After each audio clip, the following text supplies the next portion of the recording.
എനിക്ക് mango കേക്കിൻ്റെയും ബെൻറ്റോ കേക്കിൻ്റെയൊക്കെ order വന്ന സമയത്ത് കുറച്ച് ഞാനൊരു ഒരു ലെയർ കേക്ക് ഞാൻ മാറ്റി വെച്ചിട്ടുണ്ടായിരുന്നു ഡ്രീം കേക്ക് ചെയ്യാൻ വേണ്ടിയിട്ട്. ഞാൻ എപ്പോഴും വർക്ക് ചെയ്യുന്നിടത്ത് പോകുമ്പോഴത്തേക്ക് അവരോടെല്ലാം ഈ മാംഗോ ഡ്രീം കേക്കിൻ്റെ കാര്യം എപ്പോഴും പറയുന്നത്. കാരണം നമുക്ക് ഈ മാംഗോ സീസണിൽ മാത്രമേ ഇത് നല്ല മാംഗോസ് കിട്ടത്തുള്ളൂ, അപ്പോഴേ നമുക്കിത് ചെയ്യാനും പറ്റത്തുള്ളൂ. അങ്ങനെ പറയുമ്പോഴത്തേക്ക് അവരെല്ലാം ഒന്ന് സാമ്പിൾ കൊണ്ടുവരണമെന്നൊക്കെ പറഞ്ഞിട്ടുണ്ടായിരുന്നു.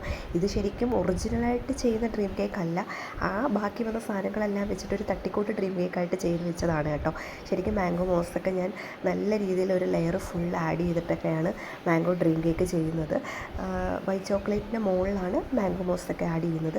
പക്ഷേ ഇതെനിക്ക് മാംഗോ തികഞ്ഞില്ല, അതുകൊണ്ട് ജസ്റ്റ് വൈറ്റ് ചോക്ലേറ്റും അതിൻ്റെ മുകളിൽ കുറച്ച് മാംഗോ സ്ലൈസ് ചെയ്ത് സെറ്റ് ചെയ്ത് വെച്ചിട്ട് അങ്ങനെയാണ് കേക്ക് സെറ്റ് ചെയ്ത് കൊടുത്തത്.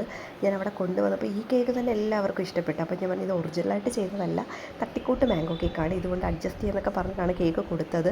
അപ്പോൾ അവിടെ ചെന്നപ്പോൾ ഉള്ള കേക്കിൻ്റെ അവസ്ഥ ഇതാണ്. കുറച്ചൊന്ന് മെൽറ്റായി പോയിട്ടുണ്ടായിരുന്നു, കാരണം കുറച്ച് നേരം കഴിഞ്ഞിട്ടാണ് അവരത് കഴിച്ചത്. അപ്പോൾ ഇത്രയേ ഉള്ളൂ. അവർക്ക് എന്തായാലും ഒരുപാട് ഇഷ്ടപ്പെട്ടിട്ടുണ്ടായിരുന്നു കേട്ടോ.